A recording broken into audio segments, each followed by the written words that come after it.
Story time Telugu.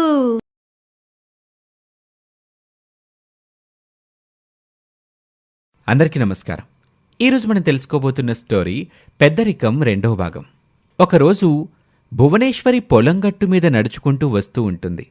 భువనేశ్వరిని చూసిన ఏడుకొండలు గబగబా గట్టు మీదకొచ్చి, నమస్కారం అమ్మగారు. ఏంటి కౌలు ఇవ్వలేదంట? అమ్మగారు, ఈ సంవత్సరం నాకు పంట బాగా పండలేదమ్మా. వచ్చిన కాస్తా కూస్తా డబ్బు మొత్తం పెట్టుబడికే సరిపోయింది. వచ్చే పంట మీద మీ కౌలిచ్చేస్తానమ్మా. అలాగా? మరి ఈ ఏడాది పంట ఏం వేయకుండా పొలాన్ని బీడిగా ఉంచేవేమిటి? పెట్టుబడికి డబ్బులు లేవమ్మా. అందరి దగ్గర అప్పు కోసం తిరుగుతున్నాను. డబ్బులు దొరకగానే పంట ఎత్తాను. ఈసారి పంట మీద మీ కౌలు డబ్బులు ఖచ్చితంగా ఇచ్చేస్తానమ్మా. సర్లే, కౌలు డబ్బుల గురించి నువ్వు ఆలోచించుకో. ముందు పంట బాగా పండించుకో. సాయంత్రం ఇంటికొచ్చి ఆ పెట్టుబడికేదో కావలసిన డబ్బులు తీసుకెళ్ళు. ఎంత దయగల హృదయం తల్లి మీది. మీలాంటి వాళ్ళ చల్లని సూపుంటే మాలాంటి పేదాల జీవితాలు బాగుంటాయమ్మా. పేదరికం మనిషికే గాని మనసుకు కాదు ఏడుకొండలో. నీ మంచితనమే నన్ను నీకు సాయం చేయడానికి ముందుకొచ్చేలా చేసింది. నీలాగా కష్టపడి బ్రతికే వాళ్ళంటే నాకెంతో గౌరవం అని చెప్పి అక్కడి నుంచి వెళ్ళిపోతుంది భువనేశ్వరి.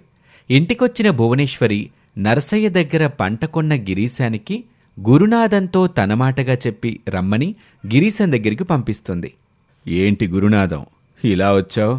మా అమ్మగారు మీకో మాట చెప్పి రమ్మన్నారు. ఏంటో అది? మీరు పేదవాళ్ల అవసరాలను అవకాశంగా చేసుకొని వాళ్ళ దగ్గర తక్కువ ధరకే ధాన్యం కొనుగోలు చేయటం మంచిది కాదని, మరోసారి ఇలా చేస్తే మర్యాదగా ఉండదని చెప్పి రమ్మన్నారండి అని చెప్పి వెళ్ళిపోతాడు గురునాథం. నా కళ్ళ ముందు పుట్టి పెరిగి నాకే వార్నింగ్ ఇస్తుందా? ఊళ్ళో వాళ్ళంతా పెద్దరికం ఇచ్చారు గదా అని నాకే నీతులు చెప్తుంది. చూస్తాను నా వ్యాపారాన్ని ఎలా అడ్డుకుంటుందో అని కోపంతో రగిలిపోతాడు గిరీశం. మరోపక్క కొత్తపల్లి ఊళ్ళో చక్రధర్ వైద్యం చేస్తూనే మెడికల్ షాప్లో మెడిసిన్స్ అమ్మే పని కూడా తానే చూసుకుంటూ ఉంటాడు. అలా కొద్ది రోజులు గడుస్తాయి. ఒకరోజు తన దగ్గరకొచ్చిన పేషెంట్కి మెడిసిన్స్ రాస్తూ ఉంటాడు చక్రధర్. డాక్టర్ గారు, ఏంటండి ఒట్టి జ్వరానికి ఇన్నేసి మాత్రలు రాశారు? ఒట్టి జ్వరమే కాదయ్యా, నీకు కామెర్లు కూడా ఉన్నాయిలే.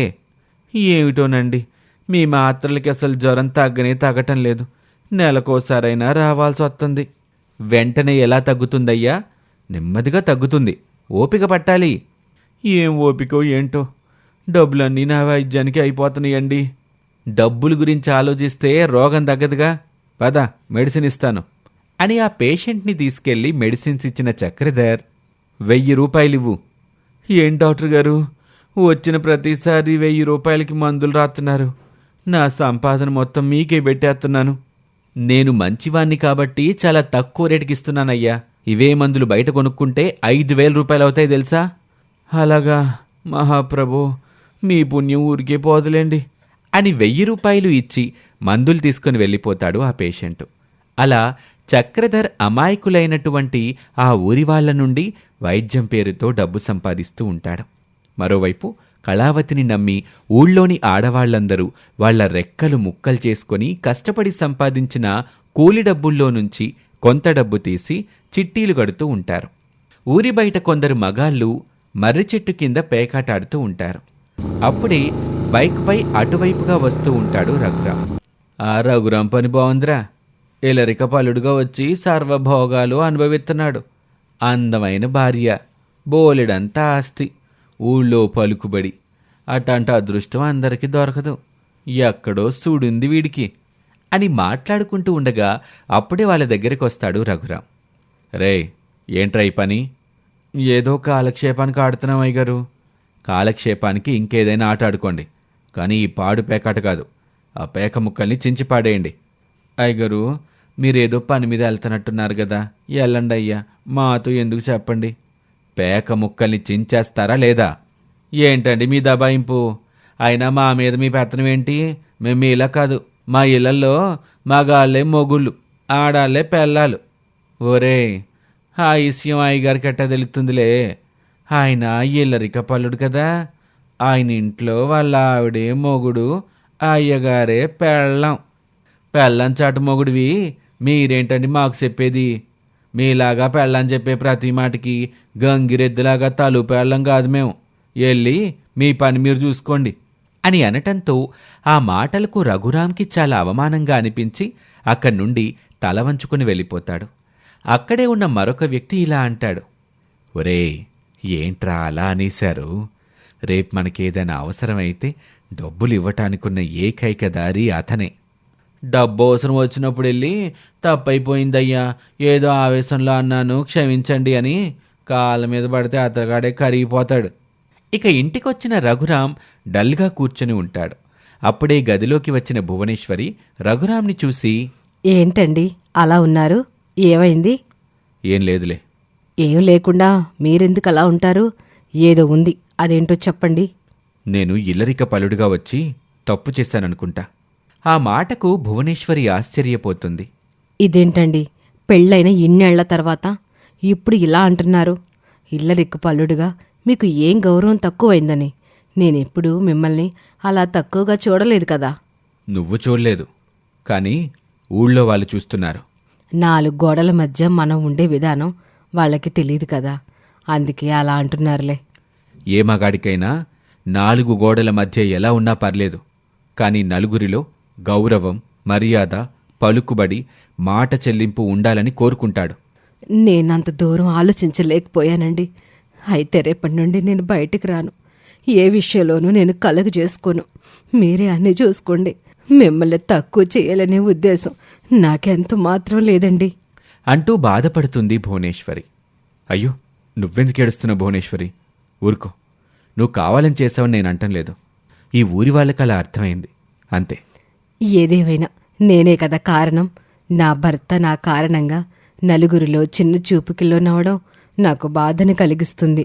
అందులో తప్పే ఉందిలే. అయినా నేను ఇల్లరికం వచ్చినప్పుడు ఇవన్నీ ఆశపడకూడదుగా. నాదే పొరపాటు. అలా మాట్లాడతారేంటండి? ఇల్లరెక్కమంటే మీరేమైనా ఈ ఇంటికి బానిస అనుకుంటున్నారా?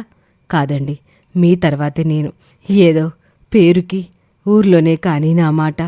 ఈ ఇంట్లో ఏ రోజైనా మీ మాటను కాదన్నానా? మీకు చెప్పకుండా ఏదైనా చేశానా? భువనేశ్వరి, ఏదో కొంచెం నా మనసుకి బాధగా అనిపించి అలా మాట్లాడాను. కొన్ని రోజులు పోతే అదే సెట్ అవుతుందిలే. నువ్వేమీ దాని గురించి దిగులు పడకు అనేసి బయటకు వెళ్ళిపోతాడు రఘురాం. ఎప్పుడూ లేంది భర్తలా బాధపడ్డంతో భువనేశ్వరి అలాగే దిగులుగా కూర్చుని ఉండిపోతుంది. ఇలా రోజులు గడుస్తూ ఉంటాయి. ఒకరోజు ఆ ఊళ్ళోని చీటీ డబ్బులు కడుతున్న ఆడవాళ్లలో ఒకామైన భాగ్యమనే ఆవిడికి కాస్త డబ్బు అవసరం పడుతుంది. ఆ డబ్బు అడగటం కోసం కళావతి ఇంటికొస్తుంది భాగ్యం. అదే సమయంలో కళావతి, చక్రధర్ ఈ విధంగా మాట్లాడుకుంటూ ఉంటారు. వాళ్ల మాటలు వినబడి గుమ్మం బయటే ఆగిపోతుంది భాగ్యం. యావయ్యా, మనం ఈ ఊరి నుండి మకాం మార్చాల్సిన సమయం వచ్చేసింది. అలాగా? అవును, ఇంకో నెల రోజుల్లో 2 ఏళ్లు గడిచిపోవచ్చింది. కాబట్టి చిట్టిపాట టైం అయిపోతుంది. మధ్య మధ్యలో వాళ్ళు కట్టిన డబ్బులకి 100-200 కలిపి ఒకరిద్దరికి డబ్బులిచ్చి నమ్మకం కుదిరేలా చేశాను. తర్వాత చివరి వరకు ఎవరు డబ్బులు తీసుకోకుండా ఉంటే వాళ్ళకి లాభం ఎక్కువ వస్తుందని ఒకరికి తెలియకుండా ఒకరికి చెప్పడంతో ఎర్రి మొహాలు నా మాటలు నమ్మేసి ఎవరికి వాళ్ళే లాభం పొందాలని ఇప్పటి వరకు నన్ను డబ్బులు అడగలేదు. ఇక డబ్బులు కట్టిన ఆడాళ్లంతా డబ్బుల కోసం క్యూ కడతారు. నువ్వు ఈ రోజే వెళ్ళి వేరే ఊర్లో ఇళ్ళు అద్దెగా తీసుకునిరా. అదంతా గుమ్మం బయట నిలబడి ఉన్న భాగ్యం విని ఒక్కసారిగా షాక్ అయిపోతుంది. అమ్మో, వీళ్ళెంత మాయగాళ్ళు! ఇన్నాళ్ళు మంచోళ్ళు అనుకున్నాం. వెంటనే ఈ విషయం ఊళ్ళో వాళ్ళకి చెప్పాలి అని గబగబా ఊళ్ళోకి పరిగెడుతుంది భాగ్యం. ఇక ఆ తర్వాత ఏం జరిగిందో వచ్చే భాగంలో చూద్దాం.